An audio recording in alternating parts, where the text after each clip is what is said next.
Hello, ladies and gentlemen. Welcome to another fabulous episode of Ask the Culpeppers, and we are the Culpeppers. We are. Last I checked, we are. Ladies and gentlemen, be sure to follow our sponsor, the Baby Spot Digital Global Magazine. All right, for all your parents and staff. So be sure to give them a holler, give them a like on their social media pages as well. Mm-hmm. So, Miss Culpepper. Yes. What we got? Are you ready? I'm ready. Okay, this is kind of a long question, so bear with me. Let's go. Hi, Culpeppers. My best friend is a great person. Our children are the same age, and she and I always thought our girls would be best friends. Well, her daughter is a complete brat. Ooh. I hate to say it. She is bossy, abusive, and she's only 5. She hits my daughter, screams at her, and my daughter always shares, and my best friend's daughter will snatch things out of my daughter's hands. Once, she cut her while doing it. She makes my daughter, who is very sensitive and kind-natured, feel like she's being bullied into giving her toys. She's being bossed and hit.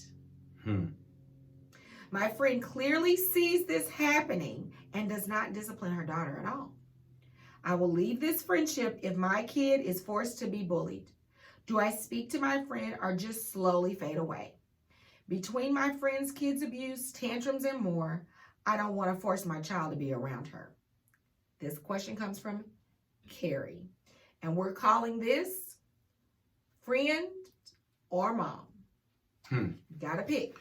Let me start with that one from a dad perspective. You know, I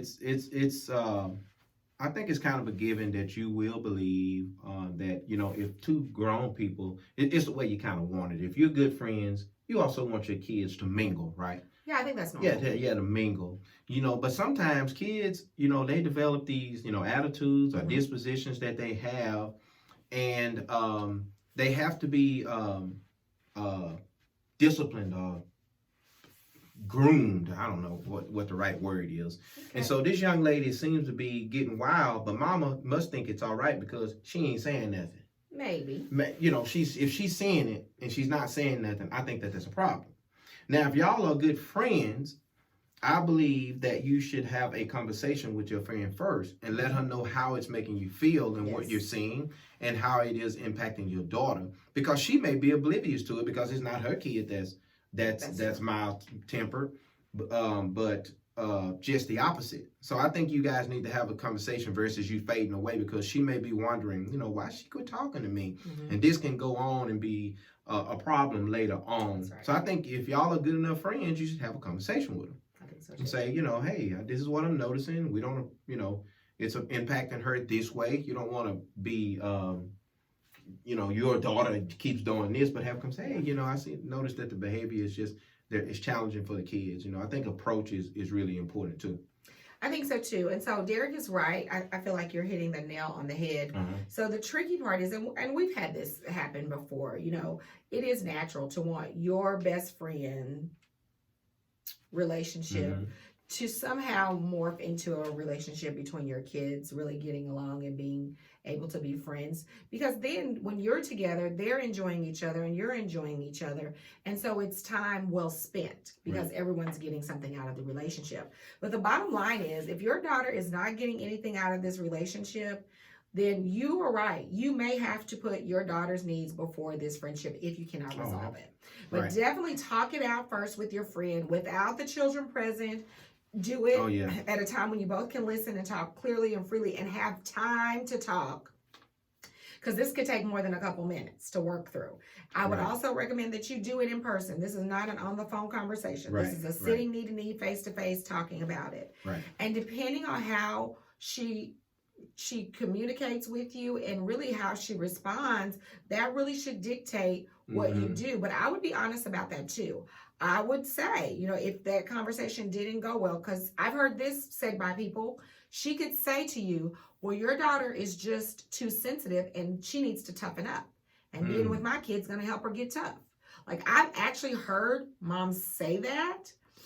And if she says that and that's not okay with you, at some point in that conversation, you need to be able to have the courage to say, listen, I love you, but it's clear that we're going to raise our daughters differently. So for right now, you and I are going to be hanging out, but we're not going to be able to hang out with the girls. Right. And I know that's big and that's hard to say, but you have to be honest, because otherwise I think sometimes when you just avoid it and just kind of go separately, it's going to come back up later. Yeah, it's going to resurface. So you might want to deal with it now before they're sitting together, in a third grade class, in the same class, and then it's super awkward. But I would say deal with it in love and in honesty. And another reason you want to go ahead and deal with it is because if y'all are ever out, you're not going to be able to enjoy yourself because you're going to be watching the kids. And if you, and God forbid, let's say something happens to you and your family's trying to think, oh, who would be a perfect person to watch your daughter for an extended time? Well, they may very well leave your daughter in the care of this friend if they think everything is fine. So you want to be honest. You want to communicate clearly so there is no confusion. Okay. Right. All right. Well, we thank you for tuning in. As always, this was a great question. Please don't hesitate to submit your questions. We love to hear from you. Give us hearts, likes, comments, private and direct messages. We are here to help and support because, again, our biggest lesson has been life. We've had lots of degrees and we've done lots of things, but life teaches us, and all we can do is share. And number one, even above sharing, is let you know that you're not alone with whatever it is that you're going through. There are millions of people experiencing something, never that's the exact same because everyone's different, but certainly something similar that may feel as traumatic. And so we're just here to help. I say we're here to help. We don't know everything. We hadn't been through everything, and some questions stump us. We're just sharing what we've been through in hopes that it encourages the listeners. That's right. All right, folks.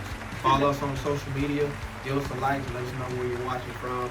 Be sure to subscribe to help us build up our YouTube channel, Instagram, and all of our social media pages as we continue to share these commentaries to help us.